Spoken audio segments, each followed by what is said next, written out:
허 박사님 안녕하십니까? 안녕하십니까? 네.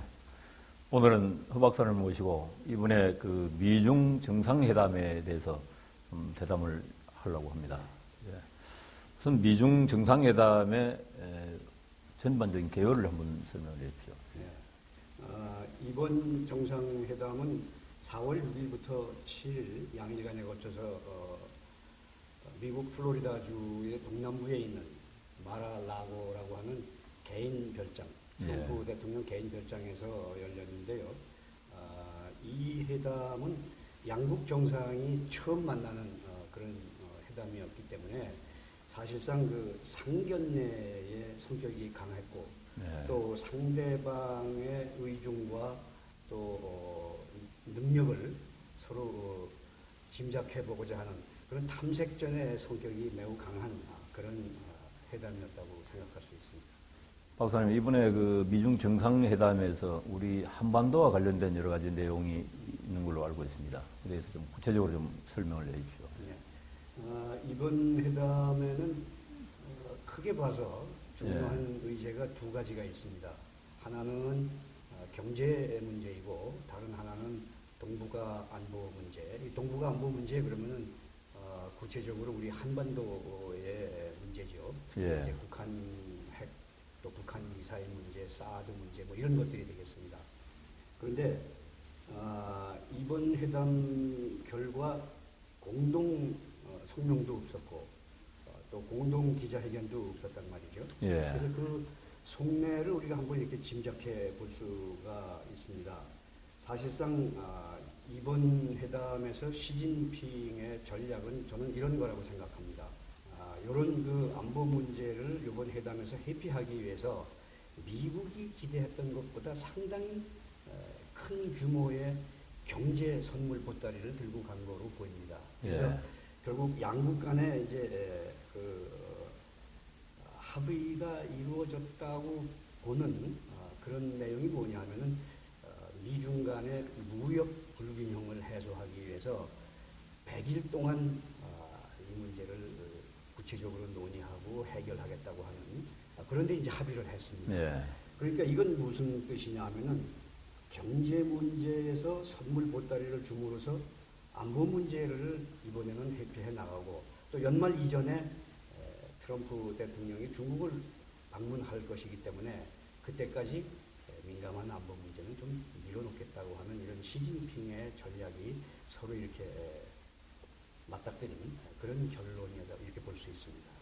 예, 회담을 하기 전에는 그 우리 한반도와 관련된 여러 가지 안보 문제, 특히 북핵 문제에 대해서 중점적으로 될 걸로 판단했는데 박사님 말씀은 좀 다른. 그렇습니다. 그러니까 실제로 뭐 거론이 안 되지는 않았을 겁니다. 미국이 그런 문제를 거론했겠죠. 북한 핵 문제, 미사일 문제에 대해서 중국이 좀 더 적극적으로 제재에 동참하고 이렇게 해서 협조를 해라. 또 사드 문제는 너무 그렇게 이렇게 밀어붙일 일이 아니다 하고 뭐 얘기를 했겠죠. 그렇지만은 중국의 입장에서는 사실 지금까지 이렇게 해온 걸 보면은 북한이 핵을 가지더라도 또 북한이 미 본토에까지 도달할 수 있는 대륙간 탄도미사일을 가지는 한이 있더라도 북한이 붕괴되지만 않을 수 있다면 다시 말해서 중국의 완충지대로 살아남을 수만 있다면 그런 것까지 허용할 수 있다. 이게 이제 중국의 태도였거든요. 그러니까 유엔에서 아무리 여러 가지 제재를 가했어도 7번의 그 제재가 있었어도 겉으로는 국제 제재에 협조하는 척 했지만은 사실 속내로는 그렇지 않습니다. 그죠?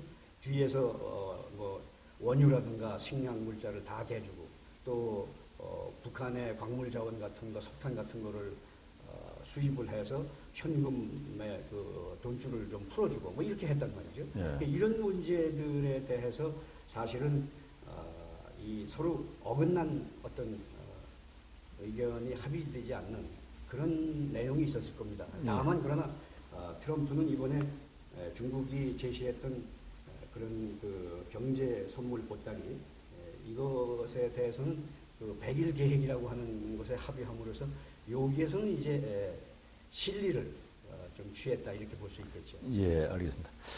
그 박사님 그 회담 직후인가 바로 그 만찬 때 그 이후에 그 미 그분이 바로 그 시리아 그렇죠. 비행장 공습을 네. 했는데 그 어떻게 이게 평가를 하고 굉장히 있습니까? 재미있는 해석을 우리가 해볼 수 있어요. 예, 예.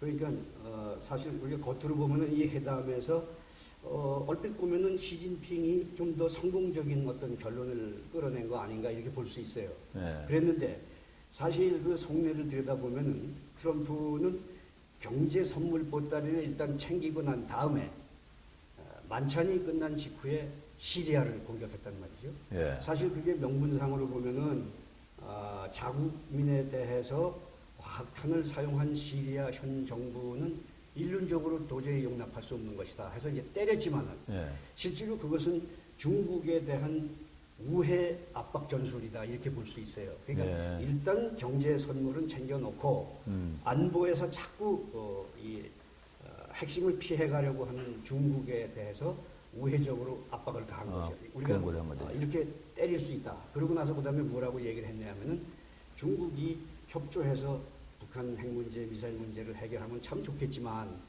만일 그런 여건이 조성되지 않는다면은 미국 단독으로라도 이걸 해결할 준비가 돼 있다 하고 선언했단 말이죠. 그게 서로 이렇게 맞물려서 사실은 중국에 대해서 이게 압박을 가한 그런 행위라고 볼 수 있습니다. 그러면 저 김정은이가 김정남을 VS로 네. 독살시켰지 않습니까? 그하고도 연관이 그 어떤 경고를 주는 거나 관계 없습니까? 그거하고도 사실은 예. 그것도 사실 연관이 있는 거죠. 예. 이렇게 결과적으로는 시리아의 그 화학무기 사용에 대한 이 징벌이라고 하는 것은 북한에 대해서도 만일 이 어떤 한 개인에 대한 그런 테러 수준을 넘어서 대한민국 국민에 대해서 어떤 화학탄을 쓴다든가 이런 것은 절대로 용납하지 않겠다는 예. 메시지가 여기에 담겨 있다고 볼 수 있습니다. 예. 박사님 그리고 그 칼빈슨 항모가 그 서태평양으로 해서 우리 한반도권에 지금 이동 중에 있는 걸로 알고 있는데 이건 또 어떻게 평가를 해야 됩니까? 미국이 아까 말씀드린 것처럼 독자적인 어떤 그 해결 방안을 할 수도 있다 이렇게 선언하지 않았습니까?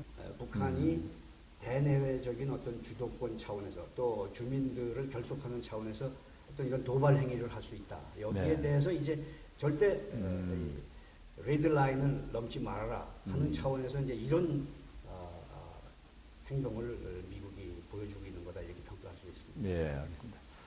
그리고 미국의 여러 가지 우리 대한반도 정책이나 북한에 대한 이런 전략에 있어서 나름대로 그 독자적인 그 옵션이 있는 걸로 저는 알고 있습니다. 그런 옵션이 무엇이며 그리고 또 그것이 우리 한반도 안보에 어떤 영향을 미치는가 좀 말씀을 해주십시오. 바로 이게 이제 계속 이어지는 내용인데 미중 정상회담이 끝나고서 트럼프 대통령이 중국이 협조하지 않으면 미국이 독자적으로 이 문제를 해결할 준비가 돼 있다 이렇게 얘기하지 않았습니까? 예. 여기에는 모든 그 북한에 대한 이 옵션을 전부 다 책상에 올려놓고 고려할 수 있다 하는 겁니다. 이게 여러 가지 그 단계와 내용이 있는데 우선 1단계를 보면은 지금까지 7차례의 유엔 안보리 대북 제재가 있었습니다. 그렇죠. 요거를 계속해서 줄여 나가겠다. 요게 이제 1단계 정도 될 것이고 예. 2단계는 이제 그 외에 여러 가지 그 경제 제재 조치를 가할 수 있는 게 있습니다. 유엔 안보리에서 보고한 거 이외에 미국이 독자적으로 또는 미국의 다른 동맹국들과 협조해서 함께 취할 수 있는 그런 단계가 있습니다. 이제 그것들이 가장 대표적인 게 뭐냐 하면은 세컨더리 보이콧 같은 거죠. 예. 예를 들면은 북한에 대해서는 북한의 그 위장 수출입 회사라든가 이런 것들 또는 북한의 해외 금융망 같은 거 이런 거를 통제를 가할 수 있고 기업 중에 하나가 GT라고 하는 큰 기업이 있는데 여기에 예. 대해서 세컨더리 보이콧으로 다 11억 7천만 달러의 벌금을 부과했어요. 우리 돈으로 1조 한 3,500억 정도 되는 큰 돈인데 아주 뭐 아무 소리 못하고 이 벌금을 그대로 수용할 수밖에 없었어요. 이렇게 했단 말이죠. 또 그 외에도 북한이나 중국에 대해서 인권 문제를 다시 제기한다든가 네. 또는 북한에 대해서는 그 테러 지원국 지위를 다시 재지정하는 문제 또는 중국에 대해서는 이 관세를 또 부과한다든가 또는 여러 가지 그 경제적인 그 제재를 가할 수가 있습니다. 이러면 2단계 요거는 어떻게 보면은 북한과 중국의 동시에 보고할 수 있는 양날의 칼이라고 네, 볼 수 있습니다. 근데 이거보다 이제 더 이제 우리가 주목해서 봐야 될 것이 무엇이냐면은 3단계, 4단계, 5단계의 문제들. 그동안에 사실은 우리가 거론만 했지 실제로 이게 실행되겠느냐 하는 데 대해서 여러 가지 의구심을 가졌던 그런 단계들이 있습니다. 그게 뭐냐면 우선 미국의 전술 핵무기를 다시 한반도에 그렇죠. 재배치하는 문제. 그다음 이제 또 한 가지는 뭐냐면은 김정일을 참수 작전을 한다든가 아니면은 북한의 핵시설에 대해서 이 정밀 타격을 가한다든가 이런 또 단계가 있을 수 있고 아주 마지막 단계에 가면은 한국의 독자적인 핵무장을 허용하고 지원하는 문제까지도 고려할 수 있다 하는 얘기가 이게 흘러나오고 있어요. 예. 이런 모든 내용과 단계들이 사실은 그동안은 오바마 행정부에서는 사실상 고려되지 않았던 그런 종합적인 그런 옵션들이 이번에 전부 다 표면화됐다고 하는 데 큰 의미가 있습니다.